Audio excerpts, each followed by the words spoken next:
Tips Goes to Mall. Buat yang tinggal di Semarang dan sekitarnya atau berencana pergi ke Semarang, tanggal 22 Juli 2024 ini Tech and Tips akan membuka PC Corner and Video Games Challenge di acara Just Music 90.2 Tracks FM Semarang di Atrium Mall Ciputra Semarang dari jam 10 pagi sampai jam 9 malam. Bakal ada banyak banget hadiah seru dari Asus dan Techwear. Kita ketemu di sana ya. Acara ini didukung oleh 90.2 Tracks FM, Asus Indonesia, Techwear Indonesia, FSP Indonesia, dan Toko Komputer Quadra Semarang. Halo, Jun di mana?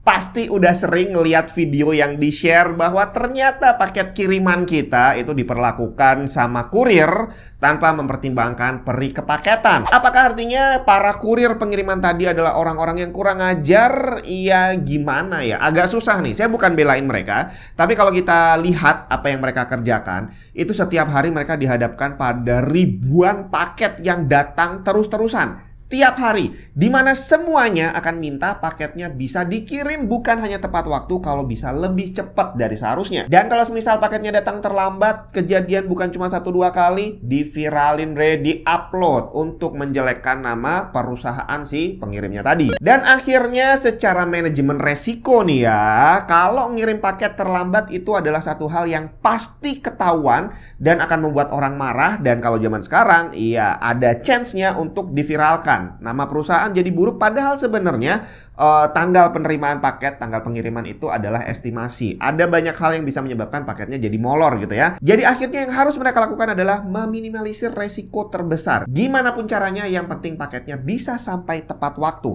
Masalah apa yang terjadi di balik layar itu nomor 2, karena nggak semua orang bisa tahu. Dan seandainya pun tahu, paketnya dilempar-lempar, tapi kalau nyampe dengan selamat, iya apa salahnya gitu kan. Nah sekarang kembali ke paket yang dilempar tadi. Dengan dilempar-lempar aja masih sering banget terjadi paketnya terlambat sampai ke alamat kita. Gimana ceritanya kalau paketnya diperlakukan seperti barang mewah, barang berharga? Jangan dilempar, pelan-pelan mindahnya. Kedua pelan-pelan, dan masih ada 9.000 lagi di belakangnya. Jadi bisa aja penghandlean paket yang seperti itu sebenarnya udah standar dimanapun tempatnya. Karena saat kita ngelihat video apapun perusahaan pengirimannya, biasanya handle paketnya ya memang seperti itu. Jangan-jangan memang itu standarnya. Bahwa yang bertanggung jawab atas keselamatan barang yang ada di dalamnya adalah kita sebagai pengirim. Jadi seandainya barang yang kamu kirim harganya mahal sekali dan rawan untuk rusak, yang punya tanggung jawab untuk menjaga agar paketnya itu tahan banting adalah kita, bre. Jadi akhirnya kita sebagai konsumen yang memang harus beradaptasi. Gimana caranya agar paketnya aman dan tahan banting? Yang perlu kita sadari adalah di saat kita beli barang dari marketplace, dikirim nyampe ke tempat kita,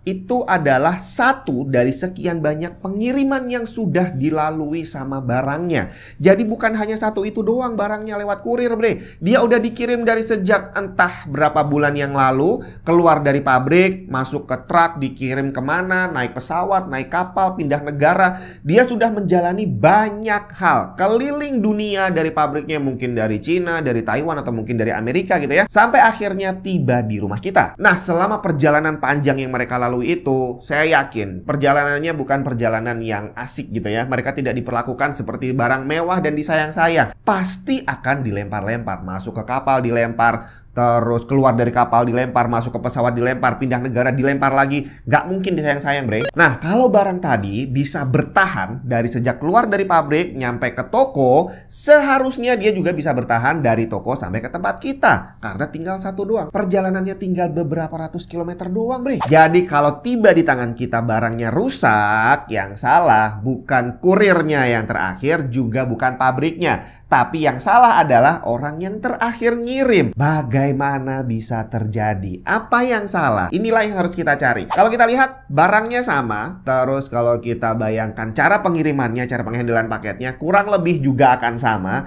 berarti yang beda adalah satu, cara packingnya. Apa yang membuat barang dari pabrik nyampe ke toko bisa aman, tapi dari toko nyampe ke tangan konsumen kok jadi nggak aman? Kayaknya ada yang salah dengan packingnya deh. Say goodbye untuk kabel power GPU, karena Asus punya GPU tanpa kabel power, bre. Asus TUF Gaming RTX 4070 Ti Super BTF White OC Edition. Udah desainnya cakep, tampilannya bakal rapi banget tanpa adanya kabel power sama sekali. Listrik disuplai oleh konektor baru GC-HPWR yang sanggup menghandle daya hingga 600 watt ke GPU. Performance dan durability GPU-nya nggak usah ditanya, Asus TUF, bre. Selengkapnya cek link di bawah. Nah, sekarang kita bicara tentang komponen PC aja. Kalau kita bicara semua yang kita kenal di hardware PC gitu ya, saat mereka keluar dari pabrik itu udah ada packing seperti ini, dan packingnya udah standar untuk tahan banting. Dari barang yang terkecil seperti SSD kayak gini sampai barang gede-gede, GPU, motherboard, monitor yang lebih gede lagi, semuanya ada standar packingnya, bre. Dan semua standar packing itu dijamin tahan banting. Kita lihat nih ya, SSD. Dia walaupun kecil seperti ini, tapi packingnya di dalam dia solid banget. Diginiin, nggak bunyi, SSD-nya di dalam nggak gerak. Ini bahkan kamu tekan kayak gini, ya selama nggak diinjek dengan sengaja ya, dia masih aman, bre. Dibanting aman coy, nggak rusak ini barang kayak gini. Dilempar sampai jauh, aman juga. RAM juga kurang lebih sama. Diginiin, nggak gerak. Jadi dia mau keguncang seperti apapun, nggak akan berbahaya gitu untuk barangnya. Jatuh, nggak masalah. Ini dipasang, semoga masih bisa kali ya. Termasuk kalau mau cari barang yang lebih gede lagi. GPU contohnya. Aman nih, di dalam ada GPU-nya nih, tapi dia nggak goyang. Motherboard juga sama, berat. Dalamnya nggak goyang, bre. Jadi ini semisal pun harus jatuh, dia di dalamnya sudah ada mekanisme untuk meredam kejut. Jadi benturan, nggak ada benturan sih, karena memang dia tidak terbentur apapun. Walaupun dia jatuh, walaupun ketimpa, dalamnya tetap aman. Selanjutnya kalau mau cari barang yang lebih gede, monitor, TV, bahkan kulkas sampai mesin cuci, di dalamnya pasti sudah ada peredamnya. Nah, apa yang terjadi pada kita yang mengirim barang tapi kok sering rusak? Ya, banyak yang akhirnya menyalahkan kurirnya, tapi sebenarnya kesalahan ada di diri kita yang melakukan packingnya. Banyak orang lebih mementingkan packing luarnya, bre. Dalamnya nggak terlalu diperhatikan, luarnya dibungkus dengan bubble wrap yang tebel, bahkan ditambahin sama packing kayu gitu ya. Jadi harapannya adalah barangnya kalau jatuh nggak kenapa-napa. Nah, itu yang kurang tepat. Walaupun luarnya tebel dan tahan banting, tapi kalau dalamnya nggak ada peredamnya, ya percuma juga. Jadi sebenarnya packing kayu itu tujuan utamanya bukan melindungi bagian dalam dari paketnya. Apalagi kalau paketnya itu nggak ada sistem peredamnya tadi ya. Jadi packing kayu itu lebih ditujukan agar paketnya secara fisik di luar itu nggak rusak, nggak keinjek, nggak ketusuk barang. Termasuk untuk menghindari kurirnya sembarangan ngelempar. Karena dengan adanya packing kayu berarti dia tahu bahwa barang di dalamnya ini barang yang harganya mahal dan mungkin rawan rusak. Termasuk juga lebih berat. Jadi kalau dia mau asal ngelempar, iya butuh effort yang lebih besar. Udah gitu kalau ada kayunya dilempar dan akhirnya kayunya rusak, malah jadi PR buat mereka harus benerin packingnya lagi. Jadi packing kayu tadi fungsinya adalah melindungi bagian eksternal dan juga sebagai ada faktor psikologis gitu ya, untuk membuat kurirnya tidak sembarangan menghandle barangnya. Bubble wrap juga sama, dia akan melindungi benturan tapi hanya dari luarnya aja. Kalau dalamnya kopong, barangnya tidak terlindungi di dalam kardusnya, iya percuma juga. Nggak usah dibanting, dikocak-kocak gini aja bisa rusak barangnya. Kalau kamu nggak percaya, silakan lakukan eksperimen ini di rumah. Sini, bre. Oke, gelas. Kalau ini gelas saya jatuhin langsung ke lantai, udah hampir bisa dipastikan dia akan pecah. Kalau setebal ini yang pecah lantainya kali ya. Nah, sekarang kamu coba lakukan eksperimen, bungkus gelasnya pakai bubble wrap yang tebel nih ya, dari luar, terus dalamnya ini juga dikasih, terserah, pokoknya yang tebel. Atau kalau nggak ada bubble wrap bisa pakai busa dari bantal misalkan, dari kasur bekas kalau kamu ada, spons, terus banyak lah yang model untuk meredam benturan gitu ya. Setelah dibungkus, coba dibanting juga. Jadi banting, jatuhin. Ya seharusnya sih dia relatif lebih aman.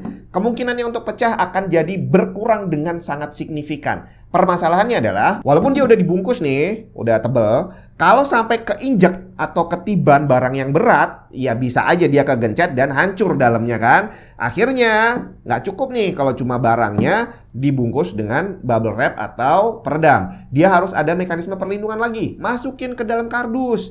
Dan di kardusnya tadi, ini karena dia bentuknya nggak sesuai dengan bentuk gelasnya, akan ada banyak ruang kosong di dalam kardus. Akhirnya untuk aman, di ruang kosong tadi kita kasih peredam lagi. Entah dengan spons lagi, entah dengan bubble wrap, entah dengan potongan kertas. Biasanya kan banyak tuh pakai potongan kertas gitu kan. Itu adalah fungsinya untuk membuat si paket ini di dalam kardus nggak goyang-goyang saat dibawa kemana-mana gitu ya.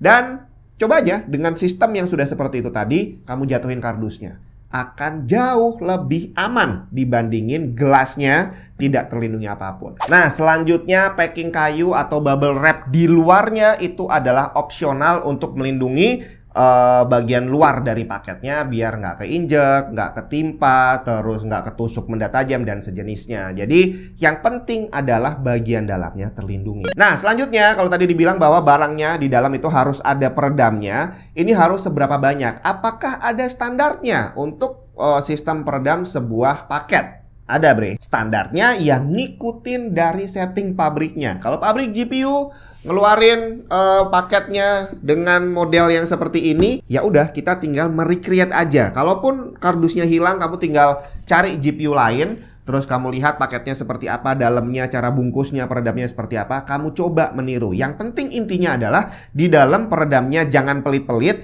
dan diusahakan nggak bisa bergerak barangnya. Jadi di dalam kardus mau digoyang-goyang, dia nggak boleh gerak. Sebagai tambahan informasi, saya udah sering banget dapat kiriman dari luar, baik yang paket kecil kayak gini sampai yang segede motherboard dan GPU. Dan seingat saya nih ya, nggak ada yang pakai packing kayu. Bahkan bubble wrap di luar aja itu nggak ada. Karena urusannya kalau kiriman internasional adalah ongkirnya. Bahkan dengan paket yang segini aja itu ongkirnya mahal banget, bre, karena berat. Kalau ditambahin packing kayu, biayanya bakal membengkak banyak sekali. Dan sejauh ini semua paket yang dikirim ya begini aja melewati banyak negara itu ternyata bisa tiba di alamat saya dengan aman. Jadi kalau mau packing barang, yang diutamakan adalah peredam di dalam, bukan di luarnya. Masalah nanti di luar kamu tambahin bubble wrap, itu opsional. Soalnya packing kayu itu juga nggak murah, bre. Dia untuk bikin packingnya kita harus bayar tambahan. Udah gitu berat barangnya nanti dihitung kurang lebih sekitar 2 kali lipat. Jadi ongkirnya bakal minimal 2 kali lipat lebih mahal.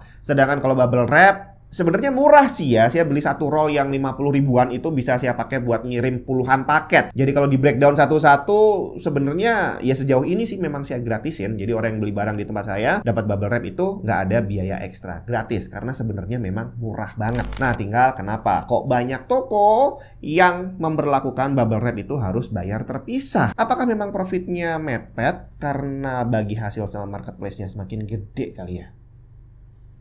Potongannya banyak, bang.